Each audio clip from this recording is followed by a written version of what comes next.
Hey there, folks. This is Foggy. Welcome to day 98 of my year of solo board gaming, described by myself to be ill-advised and stupid. It is day 99. We have just finished up Cult of the New Week, and so we have a game that actually continues that. This is Burgle Bros 2. I believe we released in 2019 or 2020, one of the two. This is the sequel to Burgle Bros, which we'll also be playing this week, because this week is all going to be all about law and crime. We're going to be playing games that involve either executing a crime or being the law, looking for criminals. So we're going to do both. We're going to play both sides of the fence in this. And in this case, in both Burgle Bros and Burgle Bros 2, you are basically a gang of robbers looking to try to steal. And you are attempting to find a safe and whatever's inside the safe. Now, I've already completed the campaign, so there are going to be some spoilers for that. The mild spoilers, because I don't think there's anything overly spoilery. So we do have some alternate gear. For example, I have alternate gear for Hawk in here and alternate gear for... No, I do not have the Peterman's alternate gear. I just have the regular gear because I made that decision.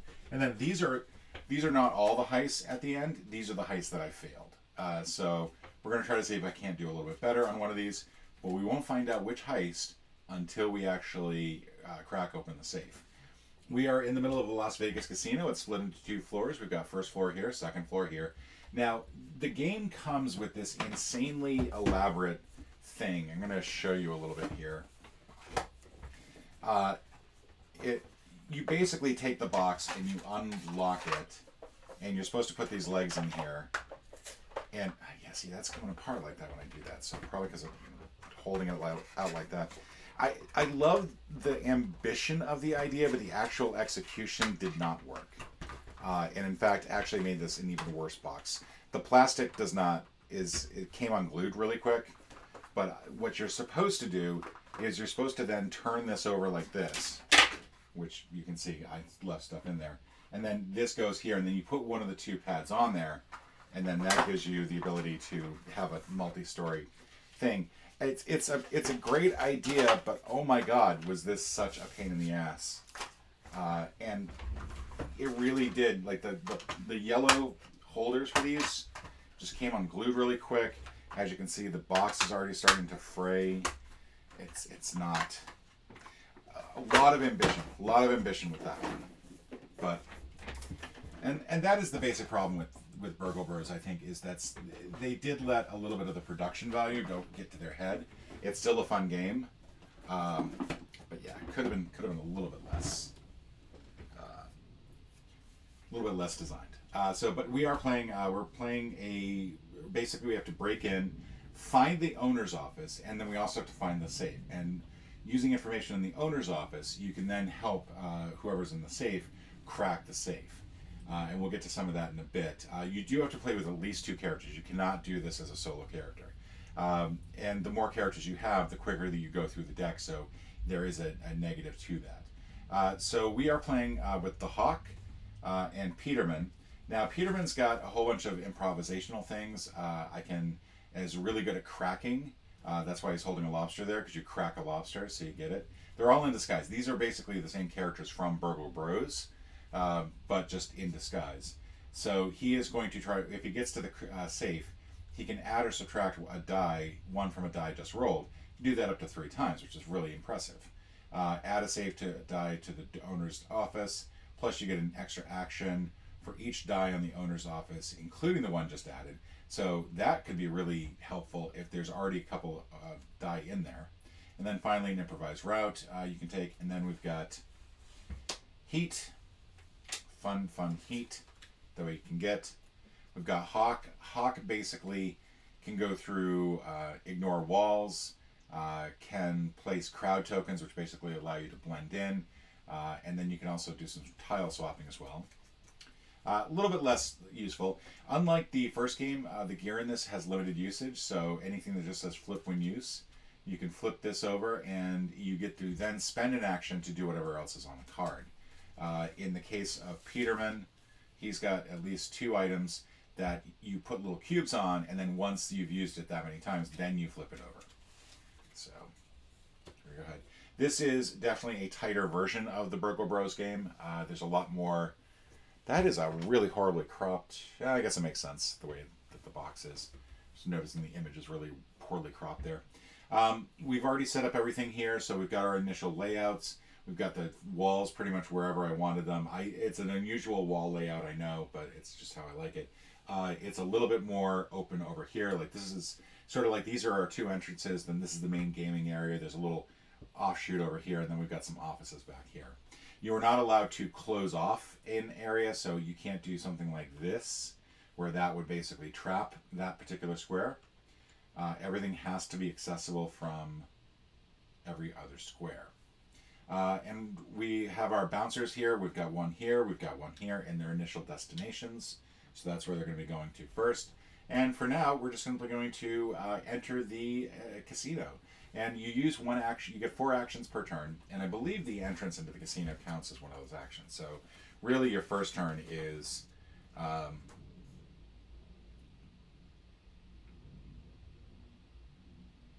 very first move does not cost an action. Okay, never mind. So we can start one person here, and we can start one person there. So I'm going to start over here on the right. I really have no idea what's here in this square. We've got surveillance. When a bouncer enters, add 1 cube. While here, you may spend an action to clear all cubes here. And then if you get to this point, like let's say we get 4 cubes added here, we then clear the cubes, but then each player on the floor gains 2 heat. And you do not want to gain too much heat. If you gain 6 heat, the game's over. You've been caught by the bouncers, and you basically squeal.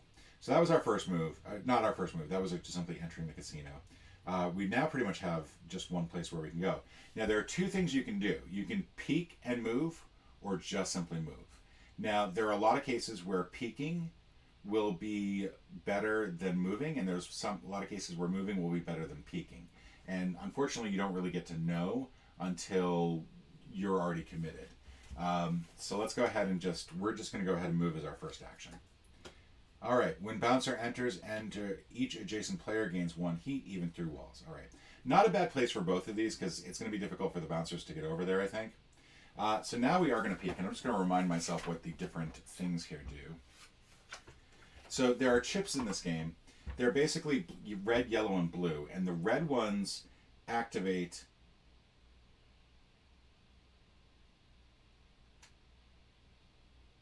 if you enter their tile, but are discarded if you peek into their tile. So if this is a red, and I were to peek, that would just get discarded. If it's yellow, then we've got problems. So if it's an undercover cop, it's going to be really problematic, because the bouncer will just simply jump here, and then I'm going to be stuck here. I can't move anywhere. But for now, we're just going to go ahead and peek. And fortunately, I drunk. And that's good, because if I were like going this direction, if I had just simply moved, I would end up over here, 1 step away from the bouncer, and that would have been bad. So 1 to move here, 2 to peek. Now we see what this is. We've got a revolving door. While here, you may spend 2 actions to jump to a diagonal tile through walls. So I could, if I wanted to, use my remaining 2 actions to jump over here or over here. Now, since the bouncer is going to be going this way on his turn, I kind of want to just go ahead and use the revolving door. There's part of me that just wants to take advantage of it. But I also kind of want to peek over here, and I'm not going to be able to peek very easily if I jump. So maybe what I do is I peek here, and then on the next turn I can jump there. I think that's what I'm going to do. I'm going to peek here first. Again, we do not want an undercover agent here. All right, so I peeked, discovered a saleswoman, so fortunately I don't have to worry about her. The reds, again, get discarded if you peek. And that's what we got there. We could go to the pool and get a pool event. And now we're going to peek this way. And hopefully it's not something bad. Drunk. There we go. All right, we got 3 of our reds out of the way. We've got Pit Boss. When you enter, if you have less than 4 heat, make a commotion. So that's good, because otherwise we'd end up making a commotion. This thing would move here, and that's where the bouncer would go on the next turn. So now the bouncer is going to move. We're at the end of our 4 actions. We did a move, we did a peek, a move, and actually I should not have flipped this over. That's bad. All right, I'm gonna give her one less movement next time around because I just realized I peaked. I did 5 moves there. I did 5 actions. That's bad. We're gonna send in the bouncer. 1, 2, 3. They head towards the next commotion. Now we're gonna bring in Peterman. Peterman comes in here. Monorail. While here, you may spend an action to jump to the other monorail. Now we don't know where the other monorail is yet, so it's really not going to help us. We're just simply going to take 1 movement action here. Magic Show. While here, you may spend an action to move through a wall bordering this tile. We are going to take full advantage of that so that we do not end up in the pit boss area. So we're going to do that. That's our second action. Peterman's then going to get a third action, and since we can't really do anything else, we're now sort of stuck. I think we're going to wait here for the next turn, simply because we both want to take the revolving door now to get out of the way. So now the bouncer is going to go 1, ends their turn, flips that. We now have this at D1, and that's going to be trouble because 2, 3, this bouncer is heading up this way, and that means that the Peterman here is going to be on this square if once the bouncer makes the move on the next turn. So that is not good. Let's see.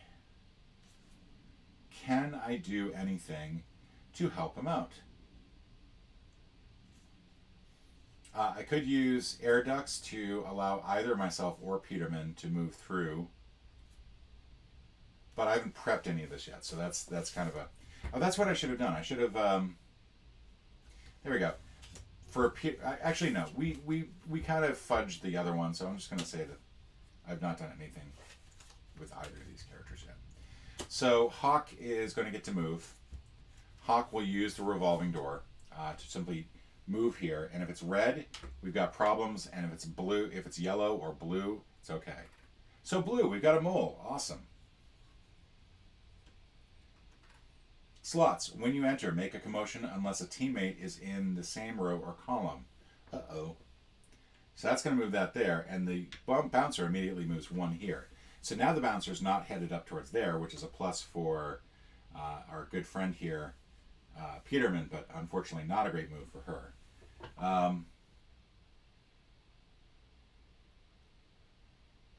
Okay, so I can spend 2 actions. I've spent 2 actions moving here, and I did say I was going to try to take away an action from her. So I think I'm going to move her here without looking. When you enter, add 1 cube. When you try to leave, roll a die. Stay if the roll is less than the number of cubes.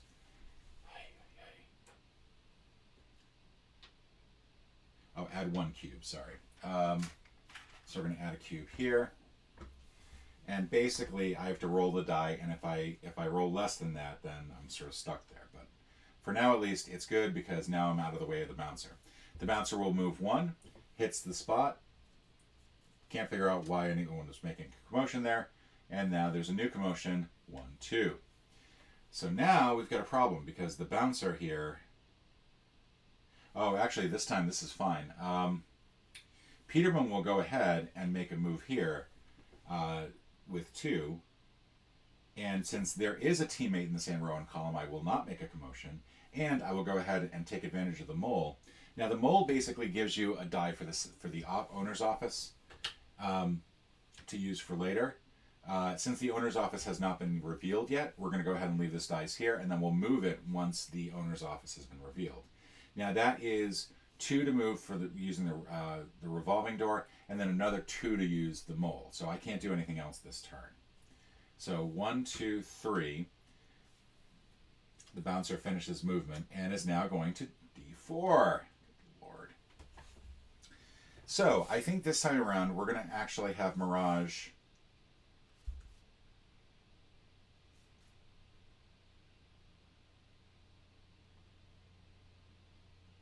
We're going to have her prep this, so that's 1 action. And then I think, because we need to be able to move around here, I think, we're going to do a little swapping. So we're going to swap this and this so that we clear that out of the way. So now that's been used, so now we flip it. And now we can spend an action to use whatever's on there. We're going to do a second prep, and we're going to go ahead, and this is a lot of gear to use just simply on the bottom floor. But I kind of need to get her out of here, and I think the only way to do that is to do this. So we've prepped a second item. She's now going to move one without looking. When you enter here, while here you cannot peek. If you end your turn here, make a commotion. Fortunately, we're going to keep going.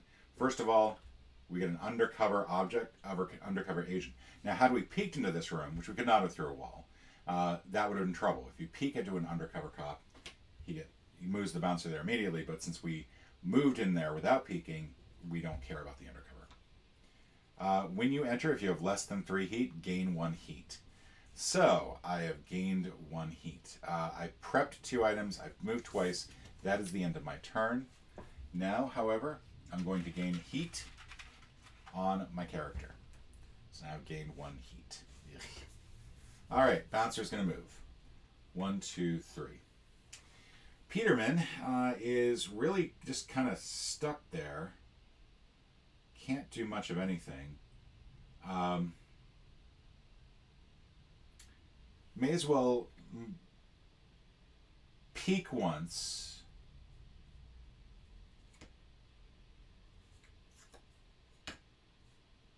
Oh, there we go.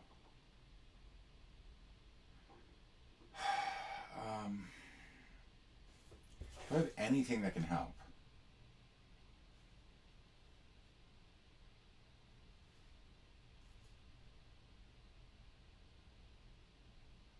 I will prep improvised route since I get to use it twice. And now I'll go ahead and actually try to use it.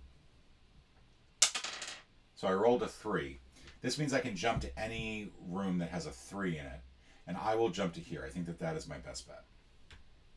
Alright, so I've peeked once. And now I can move this here as well. I've peeked once. I've prepped something. I'm going to get a usage out of it. I have to add this to the usage. But on the plus side, now I can just move. So I'm going to move once here. Crow's Nest. When bouncer enters, each adjacent player gains 1 heat, even through walls. And then we're going to go ahead and we're going to peek here. We peeked at the Prima Donna, which is not good. Jump to the tile with this chip. Discard this chip. I now gain 2 heat. That's not good. Plus we get a revolving door. We discard that. So now my guy Peterman has 2 heat. That's not good.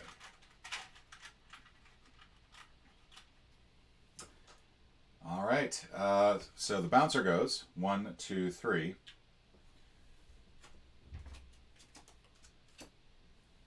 And then this is now A4, so that's not good. And in fact, Peterman is going to have some trouble again because it's going to be stuck there. Ay, ay, ay.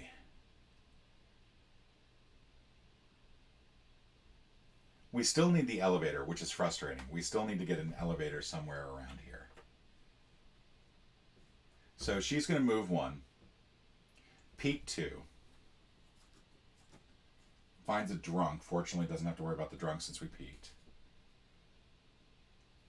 Alright, so this is the elevator.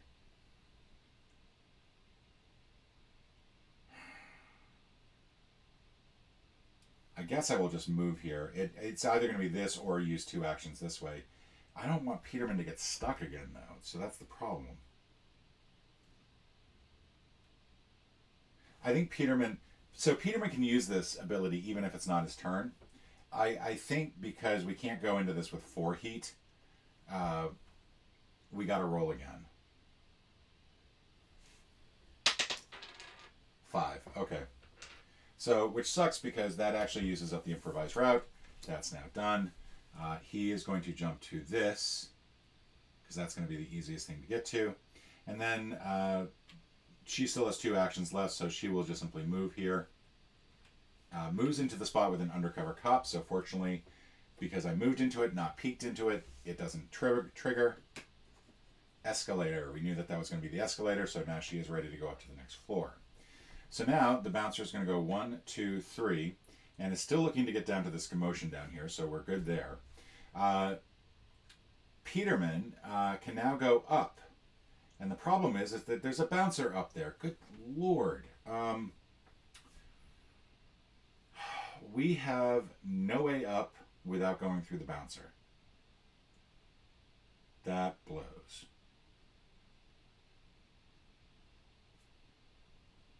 All right, we gotta do it. 1, 2. Just jump up. 3. Table gaming. When you enter, roll 2 dice. If you lose, if you roll 7 or 11, lose 1 heat. Go ahead and roll the 2 blue dice.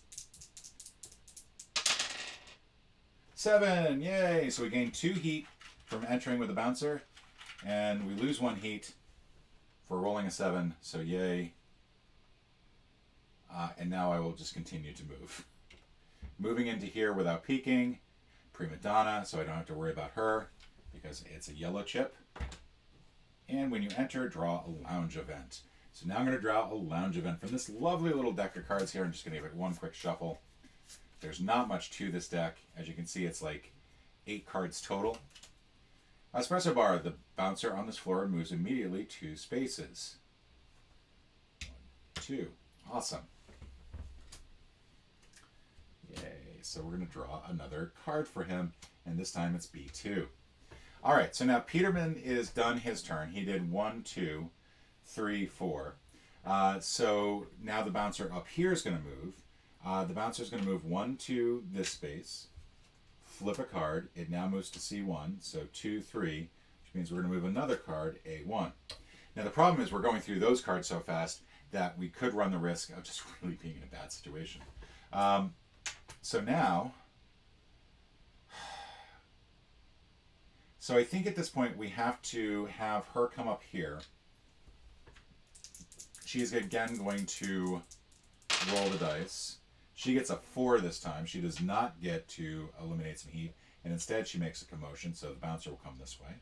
She's going to do a quick peek here for 2. All right, that's good because she would have that would have made a commotion. 3, so she draws a lounge event. Share a drink.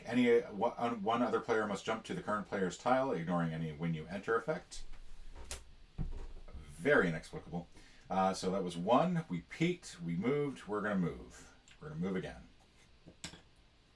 When you enter, and we got another. And we're going to have a trouble with Peterman here. Let's see. Let's roll the dice. 8. So we cause a commotion. Bouncer moves 1. Now we're going to have some trouble because the bouncer is going to go 1, 2, 3. We're each going to get 2 more heat. Peterman is up to 3, up to 5. We may not even get to the safe this round. That's the wrong color. That'll be bad. Make for a quick video though.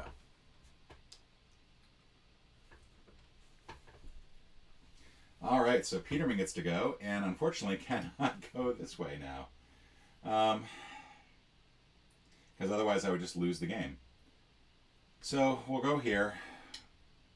We're going to roll the dice. Maybe we'll get to lose some commotion. We rolled a 7, so we do lose 1 instead of making a commotion. We're going to move here. We have 4 heat, so we're not going to make a commotion there. That's 1, 2. We're just simply going to keep moving. We moved on to the drunk, so the drunk basically makes you keep going past, but since I can't go past, it's all good. So that was 1, 2, 3. We're going to peek here. And we're going to hold off on there. So now we found the safe. We need to find these remaining tiles. The bouncer's going to move. The bouncer actually was supposed to have drawn another card here. Good Lord.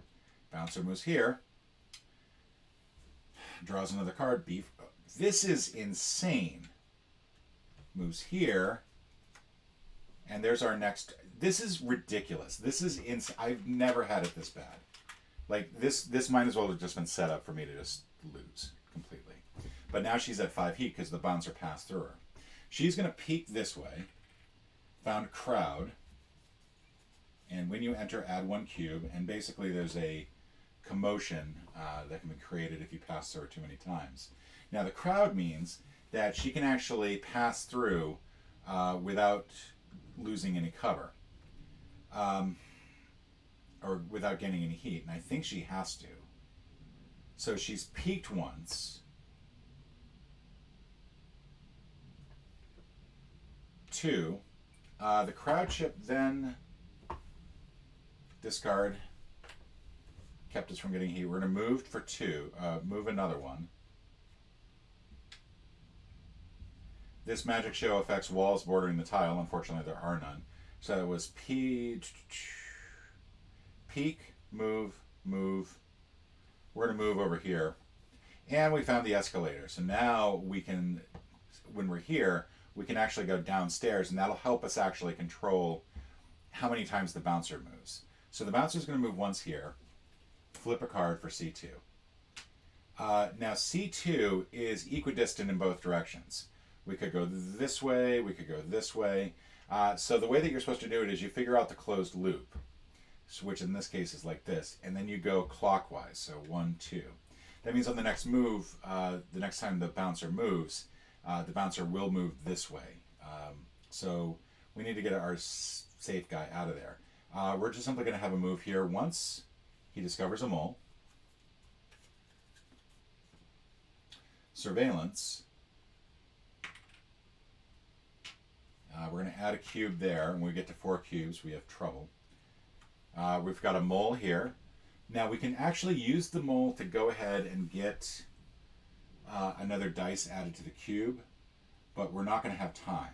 So what we're going to do is we're actually going to go, this was 1, 2, 3. We're going to reveal a pool event. Discard and draw and discard a patrol card from either deck. The bouncer on that floor jumps to the tile shown. We are going to go ahead and do that with this deck, A2. So we don't have to worry about that guy for now. And then I still have one more move left. So I'm going to go ahead and prep this. So that's going to give me some extra actions once I kick it in. But I do want to try to get some more moles before I do that. All right. So he moves 1, 2, 3. She is going to go, as much as I would like to get move her downstairs, I now need to get him out of here. So 1, 2, we're just going to move on to it. We found the prima donna, so fortunately we don't have to worry about that. Control room. While here, you cannot peek. If you end your turn here, you make a commotion, so we're just going to move. We move on to a mole for 3. We've discovered the lounge event, and I think... Oh, this is going to be a problem.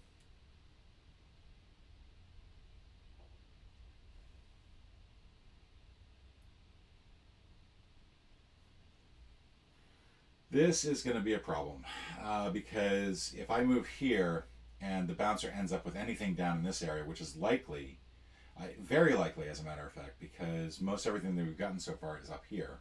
It should be over here. I think I just lost the game. I can't go back. Oh, I was supposed to draw a lounge event. I'm sorry. Chatterbox. The bouncer on this floor jumps to his destination. So now we're going to draw another card, and we're going to get C3. So we know for a fact he's coming down this way, and she does not have enough moves left to get out of the way. So that is going to end the game. Because no matter what, I cannot get out of the way. Unless there's a crowd here. We might as well just move here, and if there's a crowd, it's a mole. It's a mole. When I enter, add 1 cube. And it doesn't matter. The bouncer is going to discover me, and I now have 7 heat, and I give up the game. So that's a bummer. We didn't even get to the point where the safe was open, which really blows. So essentially, the way that the rest of the game works, and I'll just cover this quickly as soon as I kill the spider. The way that the rest of the game works is that once you have revealed all of these, you'll see that these are, maybe probably not, it's kind of far away. You got a 1, a 3, a 2, a 6, a 6, and a 5. So now the goal is, every time that you get one of these moles, you'll add a dice to the owner's office. So these 2 moles could have added, these 3 moles could have added 3 more. And then this is probably a crowd, because I think that's the only thing left. And then I could have added 1 more using my action. And then once you do that, then you come down here. You have to be in the owner's office to do this. You move these, use actions to move dice up here. Whoever's up here then rolls the dice. And for every dice that you roll of a certain type, for example, the 1, you place a 1 on each of these. You place another one on any 2s. We actually got all but the 6s. So you cover up all of those. And it doesn't matter if you have multiples. You then move a dice back to the owner's office, and you can roll what's remaining. And basically, no matter what, you can't just sit there and roll dice. We now got our 6. The dice are going to move back and forth between the owner's office and the safe. So now that we got the 6, you then get to start the heist, and the heist basically determines how the end of the game is going to work. So, for example, if I were to pull Rescuing Her Ride, we're here to repossess Juice's car that's hidden in the safe. Once we have it, we need to gather the rest of the crew and escape. But we also need to teach the casino owner a lesson for stealing a ride. Maybe a quick joyride around the casino could solve both problems. So you set up the car, which they give you a little car here that you can use. Player on the tile. And to win, the car with all players inside must exit through any edge tile on the second floor. So in a 2-player game, you can't go through walls, but once you get both players onto the car, then you can Thelma and Louise it right out the window. Boom, you get to leave, and you are done.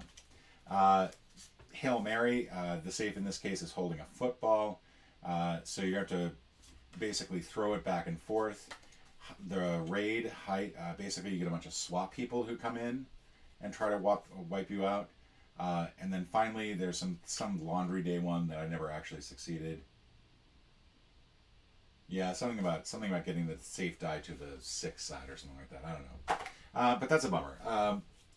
This game can be really rough, especially as you saw. And sometimes feel like you have no way out. A lot of it sometimes depends on just where tiles get placed. This obviously does no good where it is. We never even did find the monorail or the elevator, which is kind of funny.